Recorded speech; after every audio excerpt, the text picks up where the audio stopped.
And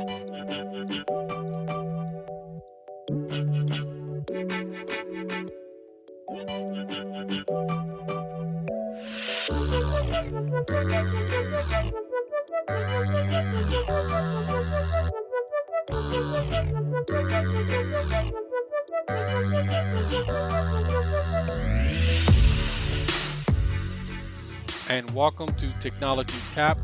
This is ProfessorJRod. I want to wish all my listeners a happy new year. Hope you have a safe and prosperous new year and you get everything that you wish for this year. On this episode, we're going to talk about helpful hints for passing the CompTIA A+ exam.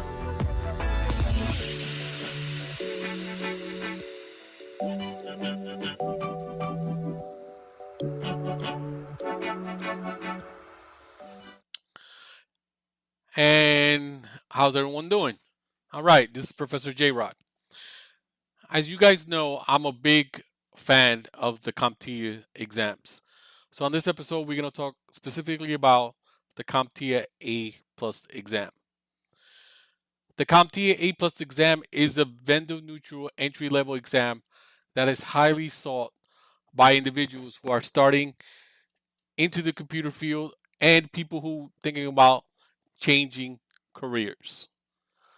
You know, the government loves this exam, and not only this exam, Network Plus, Security Plus, all these CompTIA exams. Also, a lot of employers like this exam. I know Spectrum, Altice, the cable companies, they love these exams.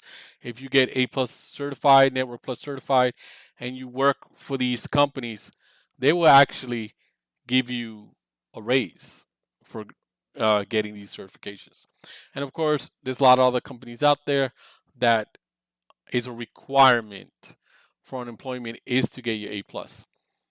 Now, in order to become A+ certified, you must pass 2 exams. It's the 10001 and the 10002. You have to take and pass both exams in order to become A+ certified. Taking one exam, it's not going to make you A+ certified. I call it A-, right? And these exams are not cheap. You can buy them from CompTIA. I think they're about $266 each exam. So you are investing a lot of money for these exams.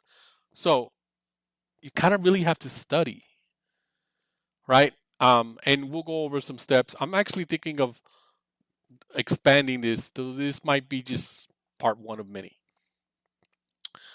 All right, so here we go. The 10001 is the first exam that you take. This exam has a 90-minute time limit. It has a maximum of 90 questions, and you usually get 3 types of questions. You either get multiple choice, where you pick one or more than one as your answer, drag or drop, where you match objects to a diagram, and what they call performance-based, or a lot of you may know it as simulators. These are hands-on troubleshooting scenarios where you have to perform a series of steps or commands to resolve a situation. In order to pass the 10001, you need a passing score of 675 out of 900, which is about 75%. And the domain that I cover in these exams are mobile devices, networking, hardware, virtualization, and cloud computing, and hardware and network troubleshooting. I was thinking maybe we could do a podcast on each domain. I don't know. I'm going to think about it. So once you sit down and you take this exam and you pass with a score of 675 or higher, you are one exam away from being A+ certified. And believe me, guys, do not ever attempt to get a 900 out of 900. Nobody, and I mean nobody, cares what your score is, right? Nobody cares. If I get a 700 and you get a 705, we both are getting certified. Doesn't matter. So nobody asks for your score. So do not try to go for 900. I guarantee you will fail the exam if you try to get them all right. All right, once you take the 1001, it's on to the 1002. This exam has, again, 90-minute time limit, has a maximum of 90 questions, multiple choice, you pick one or many, drag and drop, and your simulators. On this one, though, you need to pass, it goes a little higher, you need to pass 700 out of 900, which is about 78%. And the domains that are covered in this exams are operating systems, Windows, Mac, and Linux. You have some security, software troubleshooting, and operational procedures. Um, the one thing that I like about the CompTIA exam, it kind of sprinkles a lot of things in this exam. I'm of the belief that if you, before you take any other CompTIA exam or CompTIA course, take the A plus, because I think 50% of network is an A plus and about 30% of security is an A plus. And if you learn it now in A plus, that's less stuff that you have to learn. I have students who come to my classes. I teach on the weekends at a technical school where we do A plus, network plus, and security plus, who have no computer background and then just come and take the security plus course. Most of them end up dropping out because they don't understand what's going on. Right? When you start talking to them about certificates and TKIP and stuff like that, they have no clue. I kind of warned them in the beginning, if you don't have any computer experience, this may not be the class for you. What kind of book, what's the best book that you can get to study for this exams? I'm actually a big fan of Mike Myers. He has this all-in-one CompTIA A plus certification book.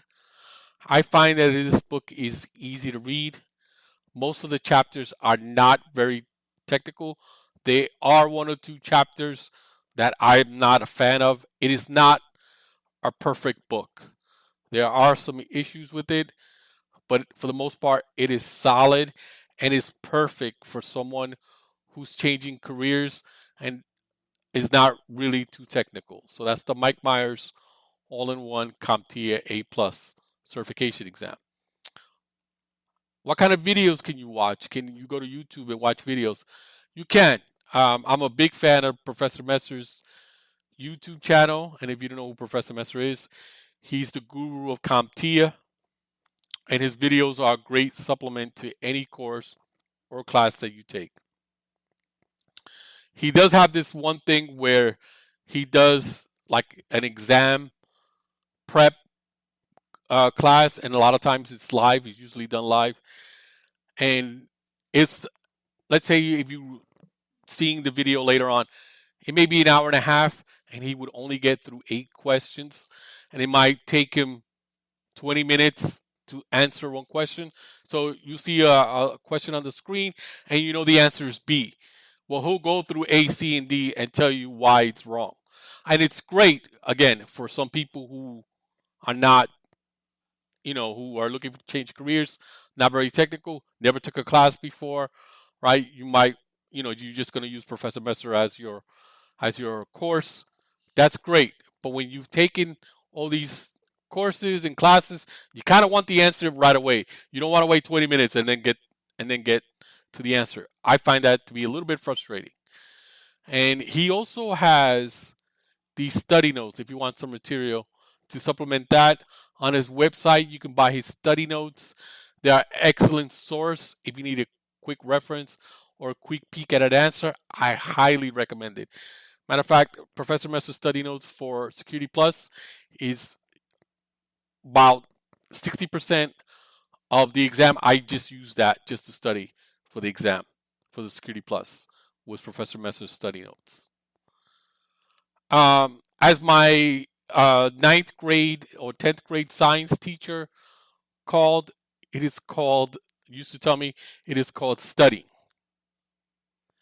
Right? You have to study for these exams. And once you take the exam, you have to make sure that you read each question fully. Don't rush. If you finish the exam in less than an hour, you probably failed the exam. because that means you're not going through it. And if you've taken any of my classes, and I always tell you, you finish in half an hour, you finish in 40 minutes, you're probably going to fail when you take my practice exams. You're probably going to fail. And most of the times they do. Why? Because these are not your normal questions. These are not questions that you are used to taking in school. Right? When was the Declaration of Independence? July 4th, 1776. For the most part, they don't have those type of questions. Most of these questions are cognitive questions that make you think. Um, though I do find that if you read the question, and I mean really read it, you will find either the answer in the question or you're able to eliminate at least two choices. Now, every now and then you are going to have some questions straight up, straightforward questions. Like, what is the port number for Telnet, right? Which is port number 23. Yeah, you are going to have questions like that. There's no doubt about it. But for the most part, you are not. You are not going to have questions like that. For the most part, you're going to have a question like this. This is a typical question from the CompTIA A plus exam. A technician receives a call that a client's PC is not booting after recent tests of the building's backup generators. When a technician arrives, it is discovered that once powered on, there is no output display or post beep codes. Furthermore, after 15 seconds, the system's fans begin running louder and faster. Which of the following is most likely the issue? A. The motherboard was damaged by the power test. B. The PC RAM was affected by ESD. C. The power supply was damaged and is non-functional. D. The hard drive was erased due to the power test. Now, I'll give you 10 seconds to think about it and tell me what you think your answer is.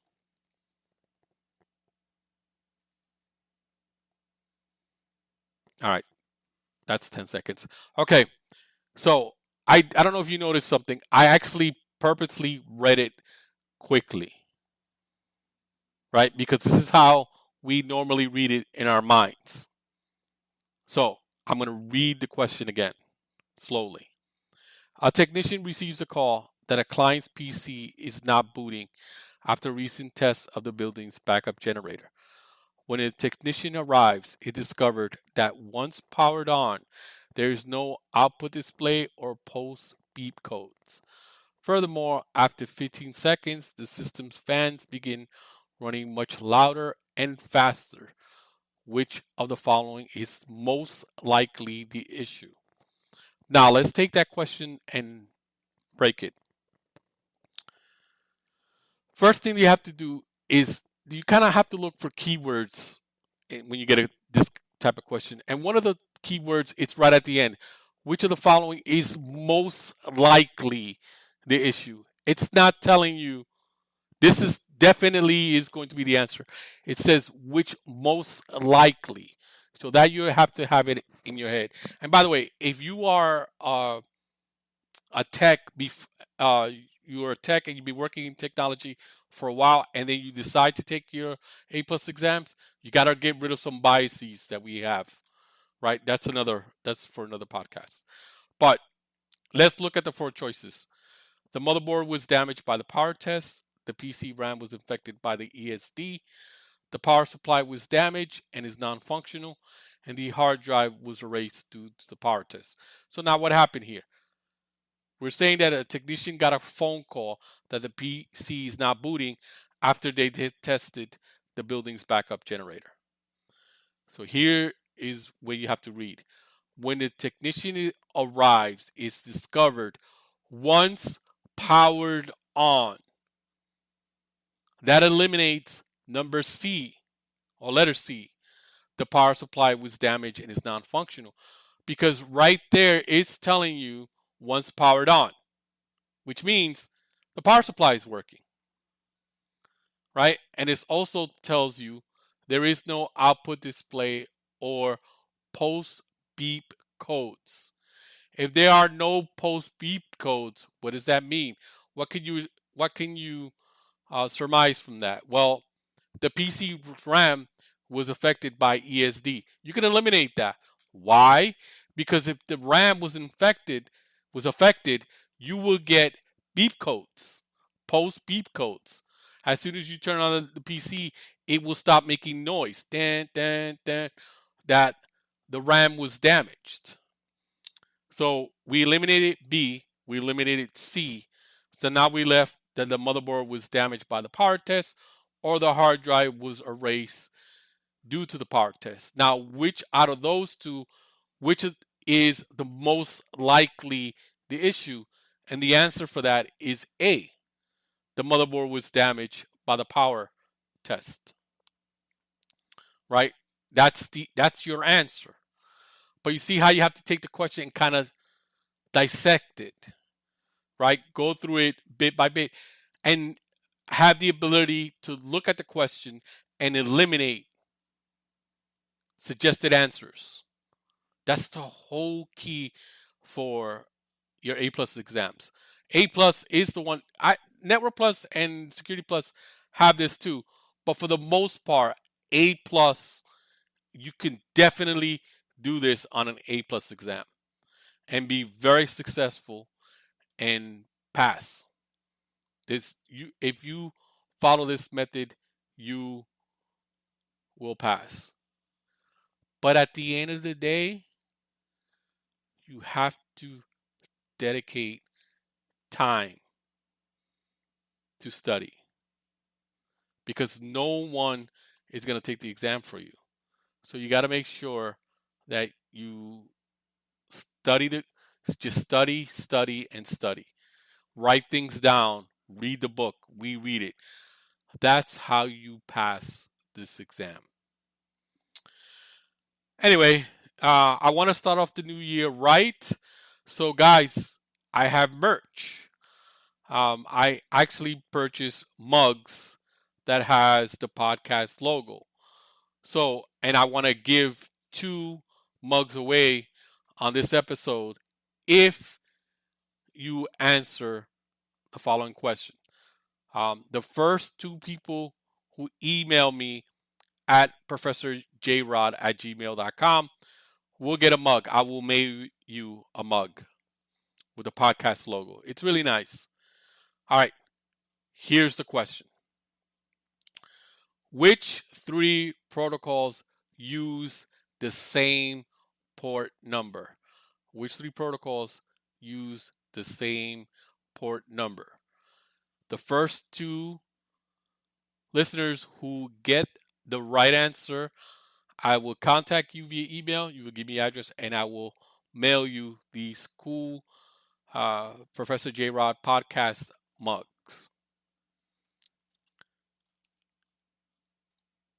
And that's all the time that we have for today. I, once again, appreciate each and every one of you.